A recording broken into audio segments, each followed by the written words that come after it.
শুভ দিন। আশা করি তোমরা প্রত্যেকে ভালো আছো আর আমিও বেশ ভালো আছি। এবং যারা যারা আমার চ্যানেলটিকে সাবস্ক্রাইব করেছো তাদের অসংখ্য ধন্যবাদ। এইভাবেই আমার পাশে থেকো।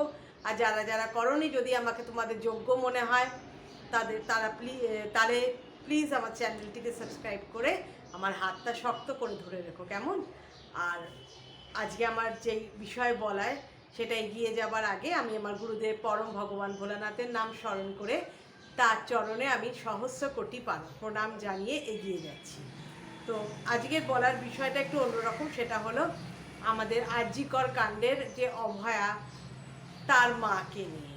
তো আমি ফেসবুকে দেখছি, ইউটিউবেও দেখছি, অনেক মানুষ অনেক রকম ভালো কমেন্টও করছেন এবং বেশিরভাগই কটু কমেন্ট করছেন, মানে খারাপ কমেন্ট করছেন। তো দেখো, আমি কাউকেই সাপোর্ট করছি না, কিন্তু একটা কথা তোমরা ভেবে দেখো তো, যে ওনার তো অধিকার আছে নিজের ডিসিশন বা নিজের মতামত, নিজেকে মানে নিজের মতামত নিজে সবার কাছে প্রকাশ করা। তো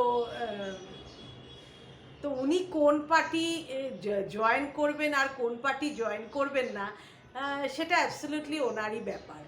আর কি উচিত ছিল না উচিত ছিল সেই নিয়েও আমি দু একটা কথা বলবো পরে।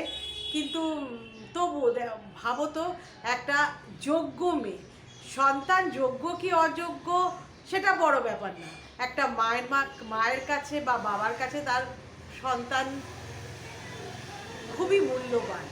ওনার সন্তান সত্যি যোগ্য, যে ডাক্তারিতে এত ভালো করে রেজাল্ট করেছে এবং আজকে তার এমডিএটাও কমপ্লিট হয়ে যেত, সে একজন যোগ্য ডাক্তার হতো। কত কষ্ট বলো তো তার মায়ের। তার মা তো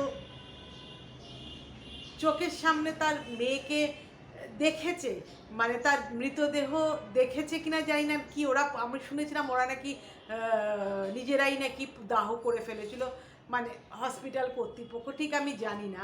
তো তবু আমি বলবো, মা বাবা বেঁচে থাকতে তার মেয়ের এরকম মৃত্যু, এবং মৃত্যু মানে ভয়াবহ মৃত্যু, কারোর মাথা ঠিক থাকে? তো তিনি হয়তো কিছু কথা বলে ফেলেছেন আমাদের মাননীয়া মানে এগেনস্টে বা বিরুদ্ধে বলে ফেলেছেন। ভাবো তো তুমি, আমাদের সন্তানদের যদি একটু হাঁচি কাশি হয়, একটু হাত পা কেটে যায়, আমাদের বুকে গিয়ে লাগে। আর একটা জলজান্ত মেয়ে যে দুদিন পর নিজের পায়ে দাঁড়িয়ে, মানে নিজের পায়ে তো দাঁড়িয়ে গেছিলই, কিন্তু একটা সুন্দর সংসার হতে পারত। মেয়েটির হয়তো এমডি কমপ্লিট হয়ে আজ হয়তো বিয়েও হয়ে যেত, তারও একটা সুন্দর সংসার হতে পারত, তাদের ফ্যামিলিতে একটা কমপ্লিট ফ্যামিলি হতে পারত, একটা পরিপূর্ণ পরিবার হয়ে উঠতে পারত। সেই মায়ের কি কখনো মাথার ঠিক থাকে, যখন সে দেখছে আজ 1.5 বছর হয়ে গিয়ে 2 বছরের দিকে পা দিচ্ছে, তার মেয়ে কোনো বিচার পেল না এই নির্মম কাণ্ডে? এত নির্মম, হ্যাঁ, বা মানে কলকাতাবাসীরা এবং দেশ বিদেশে সবাই এটার প্রোটেস্ট করেছে। ওই রাত্রিবেলা গিয়ে রাত দখল করা, অনেক কিছুই করেছে, কিন্তু আসল কাজের কাজ তো কিছু হলো না। তো সেই মা যদি মনে করেন যে একটা পার্টিকে মানে অবলম্বন করে সে তার মেয়ের সুবিচার পাবে, তার মেয়ের আত্মার শান্তি পাবে এবং সেও নিশ্চিন্ত হবে যে তার মেয়ের সঠিক বিচার সে করতে পেরেছে, করতে পারুক আর না পারুক, উনি তো এই মানে চিন্তাধারাটা বা এই বিশ্বাসটা পোষণ করে চলেছে, তো থাক না, করুক না, কতটা কষ্ট বলো তো। আর ওনার নাম মনে হয় রত্না দেবনাথ। তো ওনার কথাও কিছু আমি বলছি, যে প্রথম আমি কিন্তু কোনো পার্টিতে মানে পার্টির দিকে নেই, কিন্তু আমি কিন্তু প্রত্যেকের কথাই তোমাদের বলছি। তো প্রথমে যখন এই ব্যাপারটা হলো, তখন কিন্তু সিপিএম পার্টি প্রথম প্রোটেস্টটা করেছিল, তারাই কিন্তু আন্দোলনটা শুরু করেছিল। তো সেই দিক থেকে দেখতে গেলে পরে ব্যাপারটা তো ধামাচাপাই পড়ে যাচ্ছিল, কিন্তু সিপিএম পার্টি প্রথম এগিয়ে এসেছিল এবং আন্দোলনের যে সূত্রপাতটা তারাই করেছিল। তো উনি তাদের পছন্দ করলেন না, সেটা ওনার ব্যাপার, আমি কাউকেই দোষ দেব না। এবং সিপিএমও যে খুব এক মানে এই ব্যাপারে বলছি না, দীর্ঘ 34 বছরের প্রথম দিকটা অনেক কাজ করেছিলেন, শেষের দিকে কিছু ভুল ত্রুটিও তারা করেছিলেন, মানে সেসব পার্টির যারা হর্তাকর্তা বিধাতারা করেছিলেন। তো আমি ওই পার্টির পক্ষেও বলছি না, কিন্তু তারা কিন্তু এই আন্দোলনের প্রথম কিন্তু মানে এগিয়ে নিয়ে গেছে, বা প্রথম পদক্ষেপটা তারাই দিয়েছে। আর যেই পার্টিকে উনি সমর্থন করে যে ভাবছেন যে মেয়ের বিচার পাবেন, তো সেই পার্টিও কি খুব একটা কাজের কাজ করেছে? তোমার ওই যে সিআইডি বলো, ইডি বলো, যা যা সব বলে আর কি, তারা সব কি যোগ্য প্রমাণ জোগাড় করতে পেরেছে? আমার তো মনে হয় পারেনি। পারলে তো এতদিনে ওই মানে মীমাংসা একটা কিছু হয়ে যেত। তো তারাও কিন্তু পারেনি, কিন্তু তবুও উনি ওনাদের মানে ওই পার্টির হাত ধরেছে।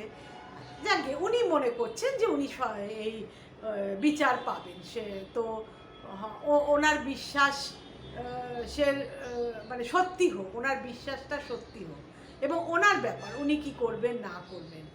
আর দ্বিতীয়ত যে রুলিং পার্টি, তারা তো একটা 10 লক্ষ টাকা 10 লক্ষ টাকা একটা প্রাণের মানে দাম মূল্য ধরেছেন, 10 লক্ষ টাকা। এবং এই ঘটনা হওয়ার পর শোনা গেছে যে রাত্রি 8টার পর মেয়েদের নাকি বাইরে বেরোনোই ভালো। তো ভাবো তো, কত মেয়ে তো কল সেন্টারে কাজ করে, কত মেয়ে সল্টলেকের আইটি সেক্টরে কাজ করে, সেক্টর 5-এ কাজ করে, তাদের ছুটি হয় 9:30 10টায়।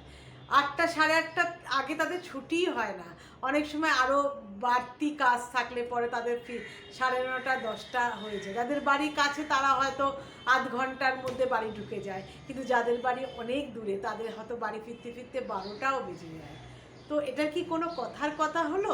এবং আজকাল মেয়েরা তো ছেলেদের কাঁধে কাঁধ লাগিয়ে এগিয়ে যাচ্ছে, এবং আমি বলবো এই মেয়েদের দমিয়ে রাখার চেষ্টা করা হয়েছিল একটা সময়, কিন্তু তারা অনেক পরে শুরু করেছে তাদের এগিয়ে যাওয়াটা। মানে বাড়ির পরিবারের ছেলেদেরকেই প্রাধান্য দেওয়া হয়, তারাই মানে বোঝানো হয় ছেলেরাই সংসার এগিয়ে নিয়ে যাবে, বা সংসারের দায়িত্ব সব ছেলেদেরই। এটা এককালের মন মানসিকতা ছিল আমাদের মধ্যে, কিন্তু মেয়েরা এই ব্যাপারে অনেক পরে এসছে, তাদের মানে মাথা উঁচু করে দাঁড়াতে দেওয়া হয়নি। কিন্তু তবুও তারা যে অনেক পরে শুরু করে এতটা এগিয়ে গেছে, এবং পুরুষদের মাথায় মাথায় হয়ে দাঁড়িয়েছে, এবং কিছু কিছু ক্ষেত্রে পুরুষদেরকেও ছাপিয়ে গেছে। তো সেই সব মেয়েদের কি 8টার মধ্যে বাড়ি ফেরাটা সম্ভব? আমার তো মনে হয় না। তো এক্ষেত্রে দেখা গেল উনি কিন্তু এই রত্না দেবনাথ মানে আরজিকর কাণ্ডের যে অভয়ার মা, সেই দিক থেকে দেখতে গেলে উনি কিন্তু কারোর কাছ থেকে ঠিক সুবিচার পাননি কিন্তু। তো সেটা ওনার ব্যাপার, উনি কার হাত ধরবেন, এবং ওনার বিশ্বাস উনি হয়তো এটা পাবেন, সেটা পাক। একটা মেয়ের মা যদি এই মনোভাবটা নিয়ে মানে এগিয়ে যেতে পারে, এবং মানে উনি নিশ্চিন্ত হতে পারেন যে উনি বিচার পাবেনই এই পার্টি ধরে, তাহলে থাক বাবা, ওনাকে ঘাটাবার দরকার নেই, থাক। কিন্তু আমার পার্সোনালি মনে হয়েছে ওনার কিন্তু কোনো পার্টি ধরাই উচিত হয়নি। আর যদি উনি ইলেকশনে দাঁড়াতেই ইচ্ছুক, তো উনি নির্দলের হয়ে দাঁড়াতে পারতেন।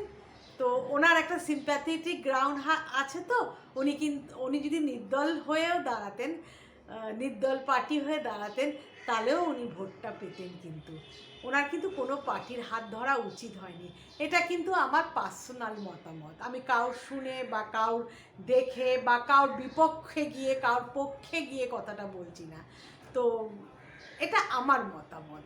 তো কেমন লাগলো মানে আমার মতামতটা তোমরা কি সাপোর্ট করছো জানি না, আমি হয়তো এইসব ব্যাপারে অতটা বুঝি না। আমার মনে হয়েছে, আমার পার্সোনালি মনে হয়েছে, তাই তুলে ধরলাম। তো কেমন লাগলো প্লিজ জানিও আমাকে। না জানালে তো আমি বুঝতে পারি না তোমরা দেখছো কি না দেখছো, মতামতটা দিও প্লিজ প্লিজ প্লিজ। আর আমার চ্যানেলটিকে সাবস্ক্রাইব করে আমার পাশে থেকো, কেমন? Bye bye, thank you so much.